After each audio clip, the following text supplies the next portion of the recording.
बातमी उत्तराखंडमधून आहे। उत्तराखंडमध्ये दरड कोसळलेली आहे। सध्या तिथे जोरदार पाऊस सुद्धा सुरू आहे। मात्र चारधाम यात्रेसाठी गेलेल्या मुलुंडमधले 62 जण यात अडकलेले आहेत आणि आम्हाला लवकरात लवकर घरी न्या, आम्हाला इथनं आमची सुटका करा अशी मागणी या सगळ्या पर्यटकांनी केलेली आहे। तर चारधाम यात्रेसाठी हे सगळे 62 मुलुंडमधले रहिवासी गेले होते आणि मुलुंडमधल्या प्रवाशांचं राज्य सरकारला साकडा घातलेला आहे। कुणाल भुईटे आमचे प्रतिनिधी आमच्या सोबत आहेत।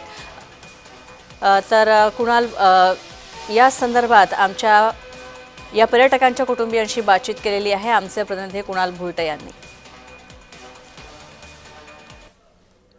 मुलुंडमधून देखील एक 62 जणांचा ग्रुप हा उत्तराखंडमध्ये चारधाम यात्रेसाठी गेला होता आणि त्यातीलच 60 वर्षीय कांचन गोहिल यांच्या घरामध्ये मी सध्या आहे आणि त्यांचे सुपुत्र प्रतीक गोहिल माझ्यासोबत आहेत। क्या आपसे आपके साथ उनकी लास्ट बातचीत हुई थी और क्या उन्होंने मैसेज दिया था?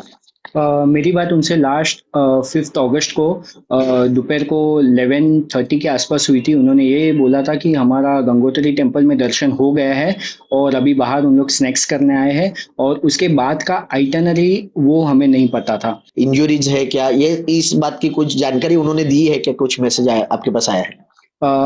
हमें लास्ट मैसेज जो ग्रुप ऑपरेटर है भौमिक गौर, उनसे कल लास्ट उन्होंने सैटेलाइट कॉल उनकी वाइफ को किया था, जो उन्होंने हमें बताया था कि उन लोग वहां पर हनुमान आश्रम में स्टक हुए हैं। वहां पे इलेक्ट्रिसिटी भी नहीं है एंड प्रोबेबली अभी ये रास्ता क्लियर हो या इंडियन आर्मी, एसडीआरएफ, एनडीआरएफ उनको रेस्क्यू करे तभी उन लोग आ पाएंगे। त्यामुळे हे एकूण 80 जण अडकले असल्याची माहिती, प्राथमिक माहिती त्यांना सॅटेलाइट फोनवरून देण्यात आली होती। त्यामुळे आता तिथलं रेस्क्यू कशा प्रकारे होत आहे, महाराष्ट्रातले हे मुलुंडमधले हे 62 जण यांची रेस्क्यू कशा प्रकारे होते आणि यांना महाराष्ट्रात आणण्यासाठी नेमके काय प्रयत्न होत आहेत हे देखील पाहणं तितकंच महत्त्वाचं असणार आहे। कुणाल भोईटे, जय महाराष्ट्र न्यूज, ठाणे।